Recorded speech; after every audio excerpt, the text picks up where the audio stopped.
Hi friends, आपनको मोर YouTube channel जेना creation ले स्वागत। Friends, 2022 रे चारोटी राशिंकर भाग्य बदलिबाकू जाउची। से चारोटी राशिंक उपरे माता लक्ष्मीकर कृपा दृष्टि पड़िछि। दीर्घ 51 वर्ष परे माता लक्ष्मीकर कृपा এই চারিটি রাশি উপরে হইছি এবং এই চারিটি রাশি এই বর্ষ মধ্যরে যাহা চাহিবে তা পাইপারিবে এবং কর্মক্ষেত্রে এমানଙ୍କର উন্নতি ঘটিবা সহিত বিভিন্ন বাণিজ্য ক্ষেত্রে উন্নতি হেবাকু যাଉଛି। फ्रेंड्स, दीर्घ दिन पर यही चारोटी राशि उपरे माता लक्ष्मीकर कृपा दृष्टि पड़ी एवं यही चारोटी राशि 2022 रे अत्यधिक धनवान होगाकू जाउछंती एवं अन्यान्य क्षेत्र में मध्य विभिन्न कार्य सिद्धि लाभ करने को जाउछंती। आसंतु जानिबा से भाग्यशाली राशि चारोटी केउ माने। जदि आपण मैंने मो चैनल को नुआ करी आसीछंती ताले प्रथम गोटे लाइक कर दियंतु, सब्सक्राइब कर दियंतु एवं पाखरे थिबा बेल आइकन टी दबाई दियंतु, जहा द्वारा मु अपलोड करुवा प्रत्येकटी वीडियो आपण माने पाई परिबे। नंबर 1, सिंह राशि। यही राशि व्यक्ति विशेष मानक पई एही वर्षटी अति शुभ। विद्यार्थी मानक पई विद्या क्षेत्र में अधिक उन्नति रहिबो एवं शिक्षा क्षेत्र में मध्य आपण उन्नति शीर्ष में पहुँचे। चाकरी क्षेत्र में आपणकर प्रमोशन रोचे एवं वाणिज्य क्षेत्र में अधिक लाभवान होगा सहित आपणकर वाणिज्य क्षेत्र में उन्नति घटिबो।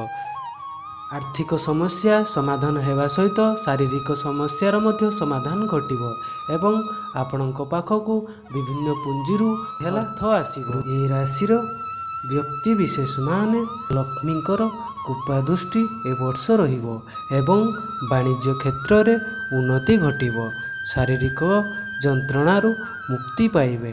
ए वर्ष जानबाहन भूमि क्रयर जोग रहुछि। आपण मानकर वैवाहिक जीवन शांतिमय हेबो। विभिन्न दिगो मिलिबो एवं आपणଙ୍କୁ माता लक्ष्मी को कृपा दृष्टि सबुबले रहिबो। चाकरी क्षेत्र में पदोन्नति हेबा सहित वाणिज्य क्षेत्र में लाभवान हेबे एवं माता लक्ष्मी को कृपा दृष्टि आपणଙ୍କର व्यवसाय क्षेत्र में मध्य लाभ। 3 नंबर राशि होउची तुला राशि। व्यक्ति विशेष को पाई धन प्राप्तिर रास्ता खुलिबो। माता लक्ष्मी को कृपारू व्यवसाय क्षेत्र में उन्नति घटिबो। नुआ व्यवसाय मध्य आपण आरंभ करिवे, जहा द्वारा ए व्यवसाय रे मध्य आपणकर लाभ हेबो एवं वाणिज्य क्षेत्र में मध्य उन्नतिर शीर्ष रे पहुँचिबे। लाभ आपणकर आशा ठारू अधिक हेबो एवं आपणको विभिन्न दिगरू अर्थ मिलिबार संकेत मिलिबो। माता लक्ष्मीकर कृपा ए वर्षटी जाक आपणक उपरे रहिबो। चतुर्थ राशिटी होउची आपणकर कुंभ राशि। ए राशिर व्यक्ति विशेष मानक पई अति शुभ रहिबो। एमानक उपरे माता लक्ष्मीकर कृपा दृष्टि ए वर्षटी सारा रहिबो। एमाने जहा इच्छा करिथिबे ताहा ही मिलिबो। एमाने राजा समानर भोग करिवे एवं एमानकर वैवाहिक जीवन शांतिमय रहिबो। एमानकर विभिन्न क्षेत्ररू अर्थ मिलिबार जोग बनुछि। एमानक शारीरिक एवं मानसिक क्षेत्र में उन्नति घटिबो। व्यवसाय क्षेत्र में लाभ मध्य मिलिबो। तो फ्रेंड्स, ये थिला चारोटी भाग्यशाली राशिर भाग्यफल।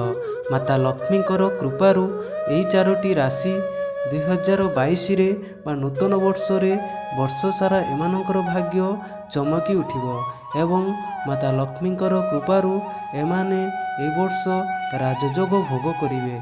तो फ्रेंड्स, ये थिला आपणको पई एतिकी। जदि मोर वीडियोटी भल लगी थाए ताले गोटे लाइक करिवे एवं सब्सक्राइब करिवे, जहा द्वारा मु अपलोड करुवा प्रत्येकटी वीडियो आपण माने देखि पारिबे।